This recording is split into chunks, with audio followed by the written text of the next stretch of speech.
Thanks for clicking on to the Friday edition of Vogan's European Outlook. It is hard to believe we've reached the end of another work week, beginning another weekend. And it is wave goodbye to winter, meteorological winter that is, and say hello to meteorological spring. It is the 1st of March, and we will look, as promised in yesterday's video, at some thoughts with regards to the winter just gone, based on what the forecast said versus the reality. Also, we will look at my thoughts regarding the month of March. Also, if you haven't already done so, be sure to hit the like button, share with your friends and family, and hit that subscribe button. And also take a little note that hopefully on at 4 p.m. on Sunday afternoon, this coming weekend, we will have a global weather and climate report live stream. It will be edition 83, and we'll also look at how the winter has panned out across the hemisphere, the extremes that have taken place around the planet in recent days also. So let's get right to it. This is the GFS total snowfall forecast by the GFS, lo and behold, between now and the 5th of March. Now, I'll take this with a pinch of salt. I wouldn't get overly carried away with it. We will see some hill snow, but I don't think we'll see a particularly significant amount of snow down at lower levels. We do have an area of low pressure at the moment that is spinning around. It is pulling in some colder air from a north and northwesterly direction.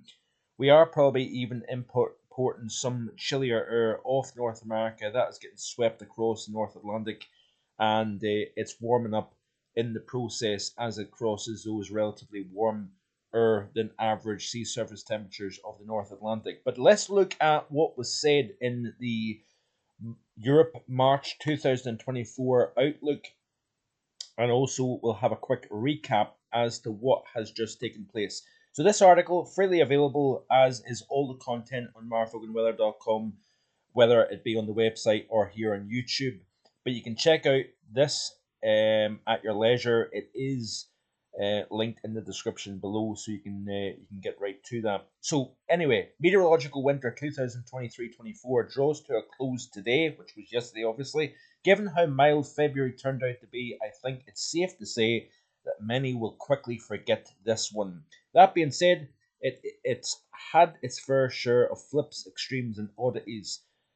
From one of the coldest opens to a December since 2010, yeah, believe it or not, it's easy to start forgetting what took place before, given how mild February has been. But it also had heavy rainfall, multiple storms, 10 named storms between September of last year and January, 12 since August. January started warm for the UK, while it was the coldest since 1999 for Scandinavia. Between the 10th and the 20th of January, cold dominated with heavy northern snowfall, while southern England, you could probably include the Midlands as well, witnessed some of the coldest January nights in nearly 13 years. January's final 10 days grew warm, wet, and stormy, featuring the UK's warmest January day um, on record, and that was 19.9 Celsius recorded at Achfarry in the Highlands of Scotland. While December turned out warmer than average, and that was expected, January averaged to marginally below average. That was also expected. This is where it changed. February likely has wound up second warmest for the UK. I believe England and Wales had its warmest February in recorded history. The winter as a whole likely falls within the UK's top 10 warmest and wettest in recorded history. So this is the temperature normally for the month of December. You can see here largely warmer than average, with the exceptions of Scotland to the north of the Central Belt. This is January, average to slightly below average. You notice here an area of below average across western Scotland, also across the Republic of Ireland.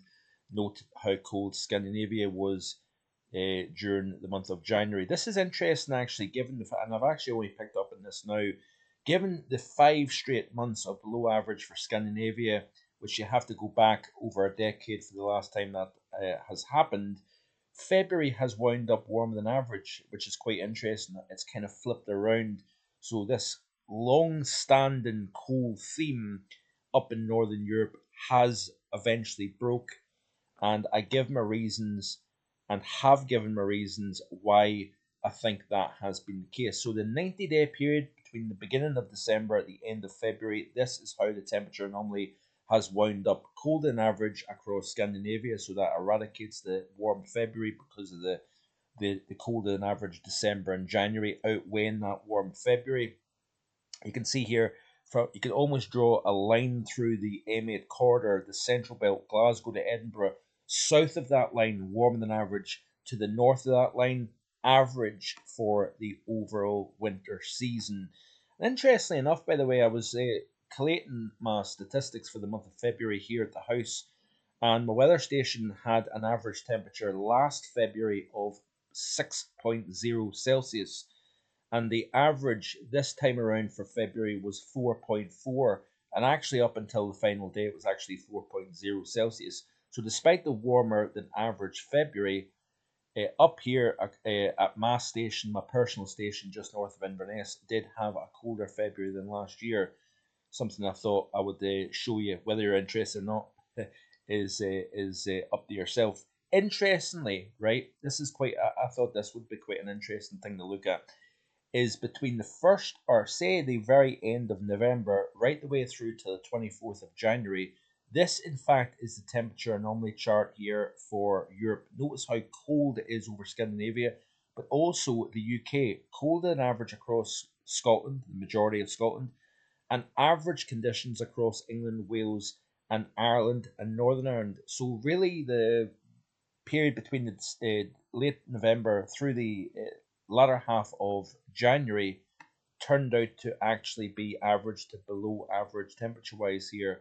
But I think, given how mild February has been, all this is kind of almost forgotten about very easily. As you can see, this is looking at the bigger picture, the global picture. As you can see, Scandinavia, along with much of Mongolia, China, Greenland, are among the few regions of the Northern Hemisphere to have observed a colder than average winter. And you can see the backdrop of warmth, but we do have areas of below average also. And in the article, it says it shows you the winter forecast. It also shows you the breakdown of what was said for each individual month. February was a massive bust. After an 8 out of 10 for the month of December and January, combined the two, it was probably an 8 out of 10. The month of February was a dramatic bust in the forecast, and the reason why is because I actually thought that February would be the coldest month of all. I did highlight a concern, a nagging concern with regards to El Nino, and that nagging gut feeling ended up proven correct. Sometimes you have to go with your gut, and you go against your gut sometimes at your peril, in my opinion.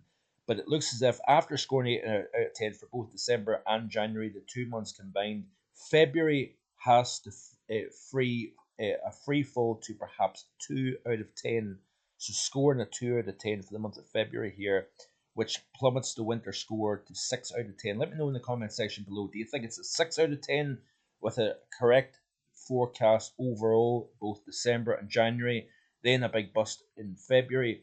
Or does it score a slight notch up, perhaps a 7 out of 10?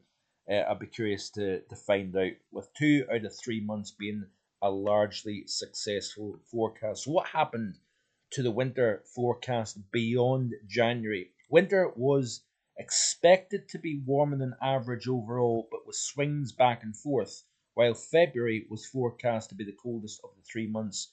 Something changed, and I used the parameters that I've discussed many times over with regards to the timing of warm and cold spells.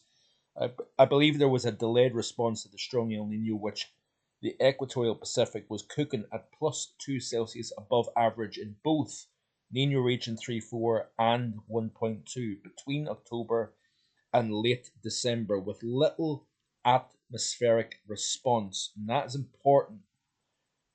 With the SOI index plunging to -19.9 for the mid-January to mid-February 30-day mean, this was the atmosphere finally responding to those +2 Celsius above average central and eastern Pacific water temperatures, which enhanced the subtropical jet in both Pacific and Atlantic and forced the northern polar jet further north. The SSWs, or sudden stratospheric warmings of autumn and December, and the MJO did their job at helping me successfully track the warm and cold spells ended once the atmosphere responded to the warm Pacific. So remember what was said, that I mentioned the back and forth nature of this winter. It wasn't going to be a prolonged 09-10 cold style winter. It was overall expected to be warmer than average, but with a cold February, and that, of course, was a bust. I slightly fear this is what was said in the winter forecast back at the end of November. Mild option can't be ignored. I slightly fear December 2015, the winter of 13-14 and 19-20. While I'm going for the back and forth type winter in 2023, 24, with mix of warm and cold, one cannot rule out the Atlantic dominated winter or high pressure too close by. So that's two options that were also in the cards here. Higher pressure, blocking high pressure, being too close to the UK, meaning cold would go either side of that block and missing out in the UK, or the Atlantic would rule the roost. Lo and behold, the first won the battle, that being the Atlantic winning the battle. Due to the strong El Nino and uncertainties regarding whether it's east or central based, as well as its peak or not, December 15 comes to mind. Also, winter 13-14 is there too, possibly due to the type of strat warming we're likely to see in December. Canadian strat warming can fuel Arctic outbreaks into North America, but in turn drive a strong Atlantic jet straight at the UK and Ireland. That was what was seen. Hyperactive stormy winter 13-14, obviously, and that was due to the type of strat warming from Siberia across to Canada. Remember how cold that winter turned out to be across the heart of North America. Brutal cold winter, but we had a very stormy winter in response to that type of setup. So great for North America, not so for Western Europe. While a positive IOD in itself may have helped fuel the near record strong polar vortex in early 2020, the El Nino and east-based QBO likely offsets this, and according to Richard Shaw, research on the combo of an El Nino and a negative quasi-biennial oscillation, or QBO, there is a greater chance at seeing an SSW likely beyond New Year, and we've seen it twice. We've actually seen three strong warmings, but two of which appear to have reached major criteria in terms of wind reversal. So you can let me know what you think in the comment section below. I think we've had this battle between stuff going on within the polar region, in other words, the stratosphere. We've also seen tremendous warming across the continents. Also, I think that has also had an upward propagating influence from troposphere to stratosphere, weakening the vortex, creating these stratospheric warmings. That then strengthens the depth of the stratosphere. It contracts the troposphere. I think there has been a tremendous amount of battle, atmospheric fight going on, and I think eventually that delay in the El Nino response from ocean to the atmosphere finally kicked in and wiped out what was expected during the month of February. So how's March looking? While it appears two major SSWs occurred this winter, the first mid-January had little tropospheric blocking influence and subsequent colder signal. In fact, it was quite the opposite, with a powering up of a positive Arctic oscillation, North Atlantic oscillation with enhanced zonal jet, or a 250 plus mile per hour jet, both over the Pacific as well as the Atlantic. This provided a hosepipe of warmth and rainfall, enhancing storminess on the west coast of the both continents, indicative of a strong to super El Nino. The second major SSW mid-February appears to have made an attempt at building heights over the Arctic and high latitudes. In other words, a negative Arctic oscillation, North Atlantic oscillation. That's what we're kind of seeing at the moment. But without any particular cold, and this is important, on either side of the pole, there's little cold for any blocking to work with currently. Will that change? So in other words, the cold that does exist is over Central and Eastern Asia. It's on the other side of the hemisphere. So you can have all the blocking in the world, but if you've not got colder around about to draw that in, then these blocks are essentially meaningless. With warmth dominating North America and Europe, the real cold is in China and surrounding countries. And you can see that here in the 7-day temperature anomaly. Look at where all the cold is. It's over Central and Eastern Asia for the 7-day temperature anomaly here. Much of the United States warmer than average, in the eastern Canada, slightly colder than average, but it's intermixed with warmer than average conditions across parts of Canada. So this northward heat transfer this will help push the Arctic Oscillation, possibly the North Atlantic Oscillation, negative as we step into the month of March. But the most recent SSW appears conducive for North America, less so for Europe here. So the most recent stratospheric warming that took place mid-February looks to be more favourable for North America as opposed to Europe. And the reason why I'll explain in a second. Note the warm pools over eastern North America, Europe. These are very strong El Nino-esque and is doing a good job at resisting any cold. I think any cold we see in March is modest, somewhat transient, and overall an average to above average temperature normally is expected for the UK and Ireland. So I think we're going to go average to slightly above average temperature wise for the UK and Ireland during the month of March. After some very wet weather, the wettest conditions could push south, kind of like what we've seen during the month of February.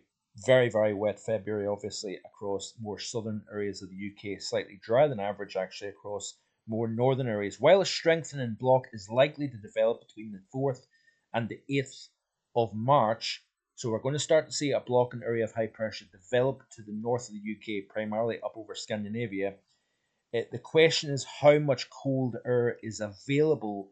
We here in Western Europe appear to have some Siberia to North America sourced cold air. So it's getting transported over the North Atlantic given the upper air pattern that we've got in place.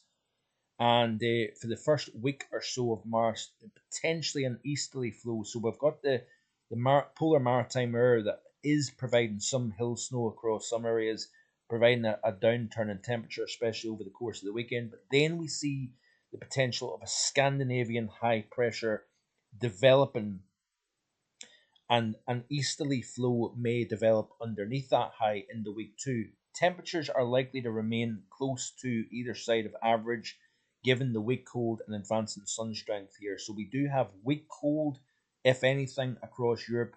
So I don't expect to see anything major in terms of cold. And you've got that counteract between the strengthening sun, length of daylight, shortening of nights also all plays a role. The SSW that we did see in mid-February favors North America, not so much for Europe. In the 30-day GEFS ensemble, note the western trough, eastern ridge over North America. Sure, pretty strong block to the north and northwest of the UK, but I think a lack of cold in Europe means that this will be a waste of a good block. So in other words, we've got that negative Arctic Oscillation. We've also got the negative North Atlantic Oscillation seen by the models for the month of March.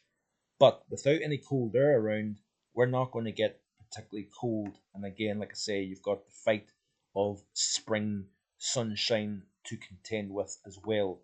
So let me know in the comment section below. I know that was a bit of a long-winded one, but I promised you in yesterday's video that we would look at this in a little bit more detail. So I hope to have a video tomorrow, and I also hope more so to have a live stream at 4 p.m. this upcoming Sunday, so stay tuned for that. Thanks for watching. Enjoy the rest of your Friday. Like, share, and subscribe, and I'll see you again hopefully tomorrow with more. Bye for now.